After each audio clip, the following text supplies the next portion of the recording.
Well, welcome. I'm here to talk about body mapping methodology from a Indigenous perspective. So my name is Kelley Bird-Naytowhow. I'm from Montreal Lake, Sturgeon Lake, here in Saskatchewan. And so I'm here to present about how the concept of body mapping within our research project, our health and wellness youth resiliency project, how we're using this methodological tool that allows us to gather information about the body itself, but also to pay mind from a spiritual component, how a spirit also informs body, and how the exterior entities also impact the interior of the body, and vice versa, and how the individual becomes informed about self. And so this phase is about the actual the brainstorming aspect of approaching body mapping.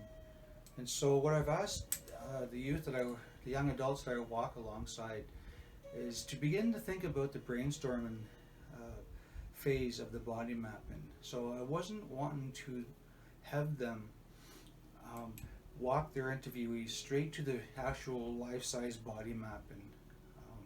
I believe there was a step beforehand that needs to be acknowledged, and that's part of the brainstorming aspect. So taking what's going on up here and placing it on paper, and that's just acknowledging how that transition can be difficult first and foremost.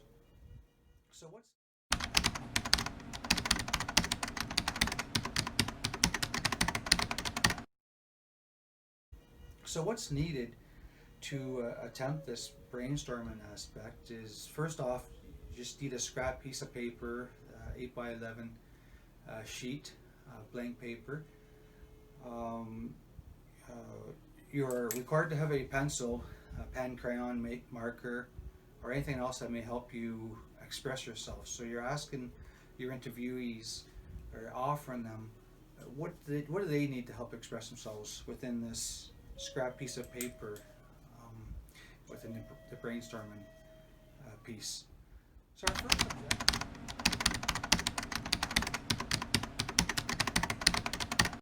So our first objective towards brainstorming is to create a space. So what we're doing is we're creating a space to allow our interviewee to brainstorm their ideas. And so this is about allowing ourselves to go from our minds to our paper. As shared earlier, this transition alone can be daunting if not shown how to achieve this. So nothing in life is without a process. So we know there's processes of how we come to learn and how we come to be. And the brainstorming exercise in terms of approaching body mapping is no different. So this is part of the new process that I'm sharing to our team, and it's part of the approach of how to again capture that sacred story that we're asking to walk alongside within our research project.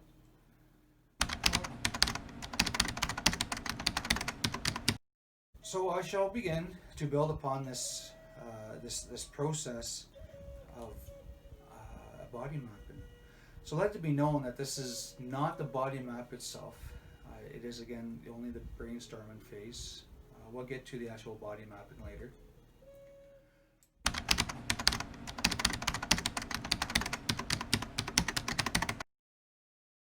First step that comes to my mind is brainstorming ideas that you're asking your interviewer to brainstorm ideas that they've related over the years, in terms of what can they recall. Is there any patterns?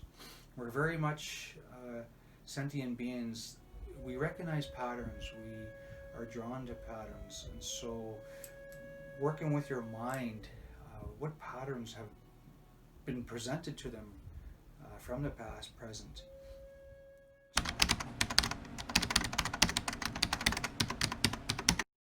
If you're asking someone to reflect back to the past, being mindful of, again, taking that room temperature in terms of where are they at. If you're asking someone to go back to the past, you have to be prepared to know that maybe the past is going to have some snags. Maybe they're not ready to go back to the past. So how you word going back to the past is crucial to what our objectives are. Is we're looking for patterns. We're looking for positive patterns, and it could be negative patterns.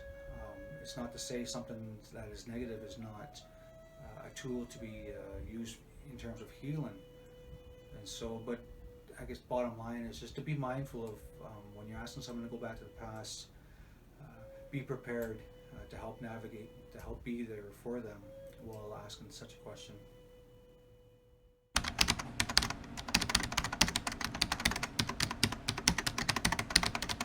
To begin to think about the fallen ideas, when you're asking them to go back to the past, what symbols? One thing that you can capture is what symbols have spoken to them. And to help navigate, I mean, again, we're not there to guide the research, we're there to help navigate the research, to be there as helpers, as story catchers, to honor and walk along their story. So we're not there to guide their story or to tell them what their story is, or to rewrite their script in means of how they should heal.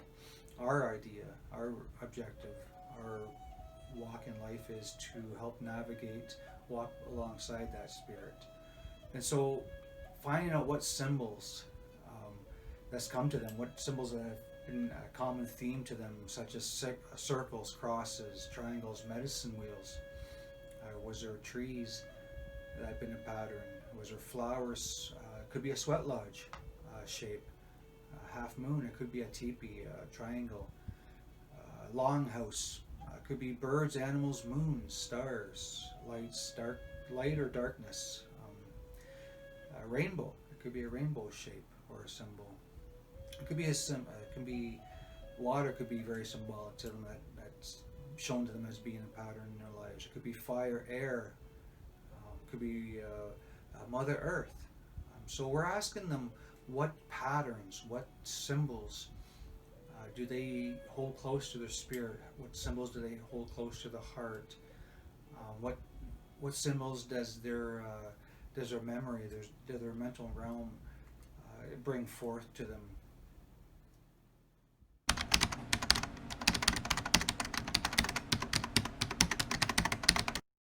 The second question you can ask your interviewee is, what letters or numbers have spoken to them from the past, present, or future? So yes, we may be in the moment and asking them these questions in the present, in the moment, but this is not to say that if you're asking them about letters and or numbers, they could have dreamt about these things, and there could have been a pattern moving forward into the future. We're not here to determine what is real or what's supposed to be essence of their existence right now. We're only there to help navigate again and hear that sacred story. So being mindful of when you're asking about the letters and numbers, asking about what patterns, what commonalities have happened in the past, present, and or future. And so always giving them that option to explore their minds within all three of those realms. So certain letters, numbers such as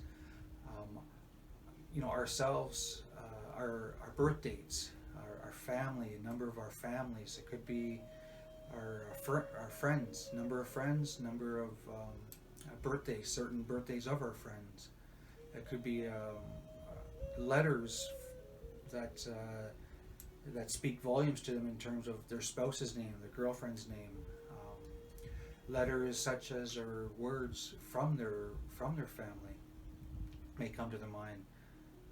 So asking these questions and providing that space, that ethical space, whereas they can take that mental realm and write it down. You're engaging with them, and you're also walking along that their sacred story.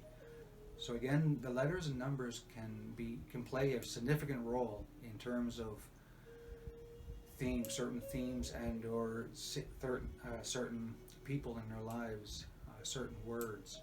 And so I've asked you guys to always define your terms when we're walking with research terms. And so when you're asking someone to brainstorm ideas, We're there to help navigate and help them define their terms, but again, not to guide the research.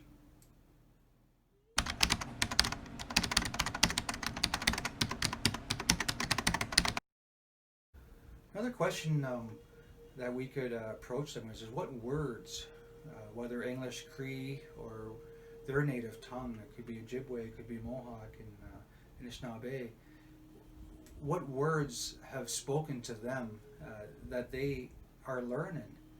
And so not only are we asking them for symbols and patterns of symbols, again, whether that be circle, square, triangle, or oval, for example, we're asking them what words, what letters that have come to their minds, that have come to their hearts and spirits. But now we're asking them what words, in terms of their language and or English language or their native tongue. And why we provide a space for words is for the fact that the native tongue and or the Cree term, for example, one Cree term we know is much alive, and it carries a story behind it. And so by them brainstorming one word that they have been drawn to over life, it gives them something to work with.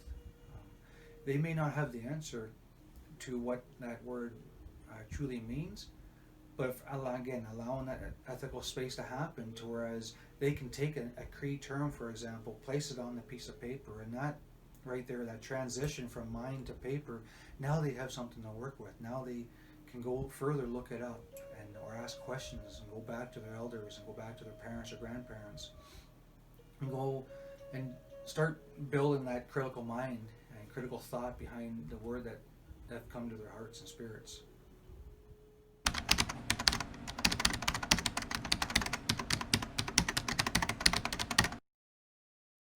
Some examples of terms or words that they have come across could be in English, the good way of life. So Minnopamadzuin could be one word that comes to the forefront of their hearts. Love, trust, respect, wisdom are just part of the seven grandfather teachings that they've come to their minds. We don't know.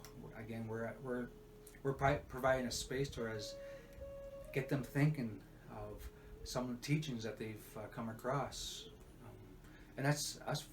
We're there just to ask questions, be inquisitive to what they have come to learn, where they come to learn this, how they come to learn this. And so the word elder could be in question. What is an elder to them? What has an elder been to them? And that could be one word that, again, begins to brainstorm an activity.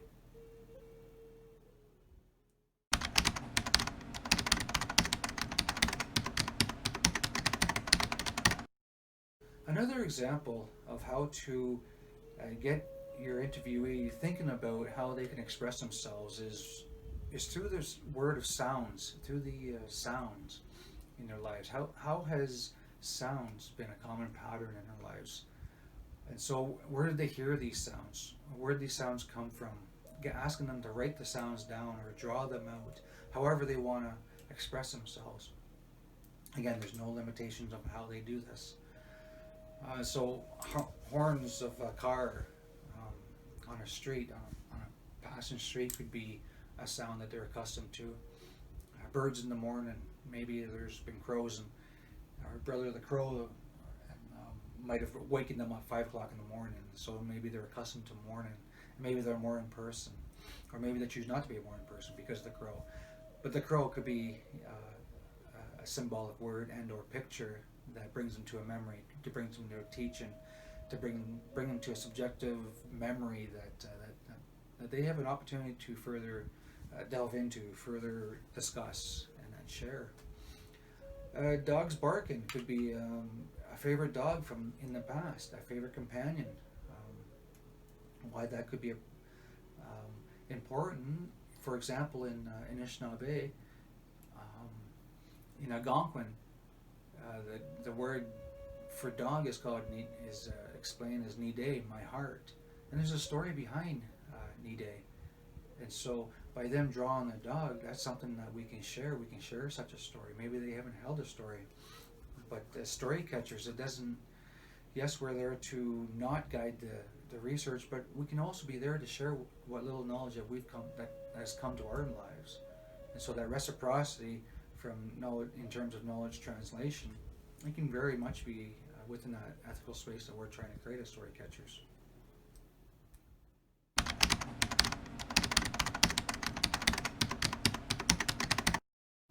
So you'll need to repeat these categories as your interviewer is thinking. So after asking about the certain symbols, words, letters, certain terms, and there were sounds, for example, they may not, right in the moment, be able to write this down. And so you may have to go back and repeat some of the categories that you shared with them. And so keeping that momentum, keeping their medicine wheels moving in their minds. And so you're, again, we're not there to guide the research. We're only there to navigate and help the individual through their thoughts. Because, I mean, it's at the end of the day, we don't know their thoughts. All we as story catchers, we're coming to learn how to use our words, use our position, our positionality as story catchers, again, to provide that space to allow them to think freely. And so part of that thinking freely process is maybe repeating some of our categories. They may have captured one category and moved on to the next category, but as they're moving, as that momentum is moving on their paper, they may, by you repeating back to what letters or phrases and or symbols, for example, they may think of something different.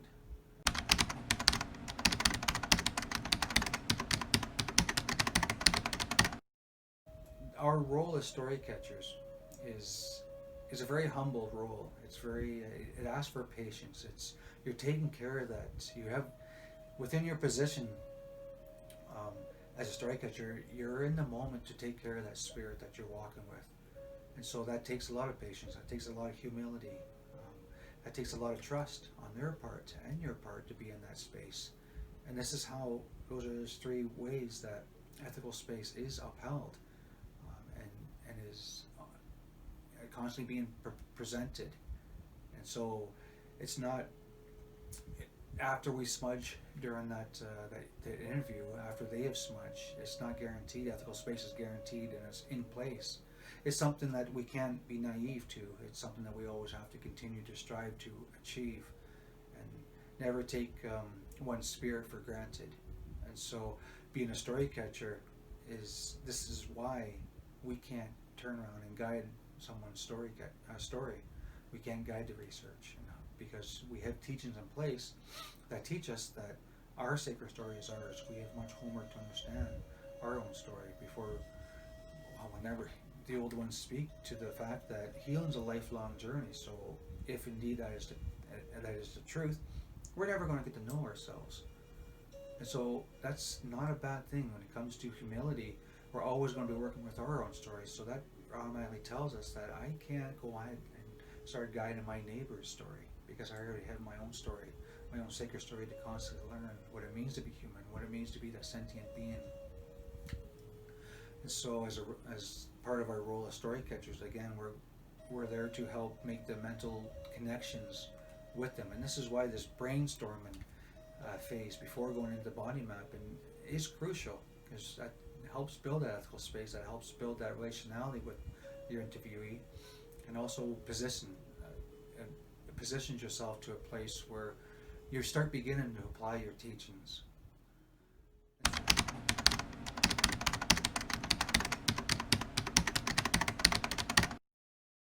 Remembering that this may be an activity that they are not used to doing. They're not always brainstorming and thinking about symbols. So this could be brand new thoughts and ideas that you're asking them to delve into. And this is why it takes patience. And again, the idea is the notion of maybe our interviewees when they were younger didn't have a secure environment to whereas they can feel safe or have felt safe to share their ideas. And so for us, asking about their sacred story, some of our questions could be could be brand new in terms of has ever asked them about their story, has never asked them who they really are. And so us story catchers, we're in a position we're asking these very rich questions right in the moment. And that takes time to navigate that. It takes time for your interviewee to work with. And so we're not there to push our ideologies upon them. We're not there to push this research upon them, but more so show them that we're patient, we're kind, we walk with that humility, and we only want to learn from their sacred story.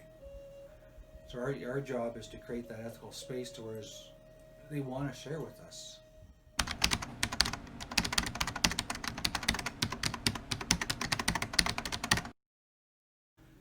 And another key thing to share with them while being patient is sharing to your interviewee that this brainstorming activity does not have to be complete right here, right then during your call, during your Zoom call, and however we're going to proceed while achieving our objectives with this research. But allowing them that space, if they're came to a halt or can't further think about symbols, we can always offer them, okay, maybe today's not the day to think about that. Maybe you're going to need another day or two to ponder about these ideas. But I encourage us to come back on a later date and revisit these questions. And so again, ethical space is providing the present, but also acknowledging maybe we're going to need a couple more days for our interviewee to properly acknowledge their story. So offer them 2 or 3 days to think about the questions is not a bad thing. We can offer after this, if they need a couple more days, we can also offer the questions that we've asked them. So I can get these questions that I've asked you to ask your interviewee. I'll get them to you, and you're going to be able to share that with them. And so again, we're able to, in terms of knowledge translation, they get to see the questions we're asking them, and maybe perhaps that's going to further allow them to think deeper on their sacred story.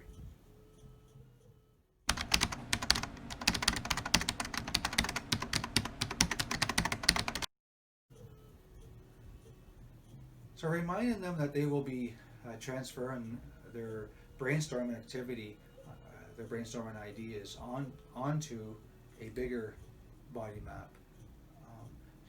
Again, sharing the difference between this is only just a brainstorming activity. The idea is to take your symbols, take your words, take your letters, take your phrases, and transfer them onto the body map. Where do they see where do they see these symbols on their body?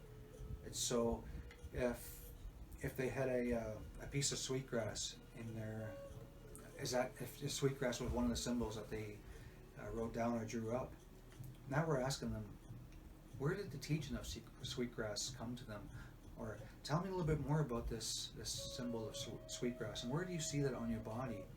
Did you first pick that sweetgrass with the right hand? So you're going to see that sweetgrass transferred to the right hand on their body map after it's been outlined. And so now we're asking them to transfer their symbols from their brainstorming onto the body map, and we'll do that on a later date. And so this video is just only to address the brainstorming phase of this body mapping, and always offer them to text you and call when they're ready to do so. And so it doesn't hurt to check up on them if it's been about 3 or 4 days, but just keeping that relationality with them, keeping it known that you're indeed, you still continually want to learn and walk with their sacred story. So to recap the brainstorming questions, you're asking them what ideas, what themes have come to their mind, what has been always a repeat in their lives. So what symbols, again, circles, it could be crosses, could be animals could be birds, a longhouse, a sweat lodge, it could be teepee, it could be grandmother moon, grandfather sun. So what symbols have kept commonly coming to them? Because we know there's a story behind that. Our plan is to get them to a point where do they want to share their story, or can they share their story? Because we as Storycatchers can learn. Now we can go from teacher to student, or vice versa, student to teacher, while doing this research. So what letters and what numbers have come to their past, present, or future? Has there been certain letters or numbers, such as family names, last names? It could be old traditional last names. It could be their res. It could be old chief names. It could be their birth dates. So what carries much significance in their lives in terms of letters and numbers? And so what words or phrases, again, whether it's in English and or Cree and or their own native tongue, that could be something that we can talk about and get them to start thinking about. And so sounds is another thing, is what soothes them, what gets them, what helped them heal. What sounds are out there? Has there been birds? Has there been dogs? Has there been sounds of canaries and or doves? We don't know, but we have the opportunity to ask them what sounds have impacted their healing. And so this wraps up this brainstorming phase, and again, going in with an open mind. We're not there to guide the research, we're there to walk with their sacred story, and that takes much humility and patience. Hi.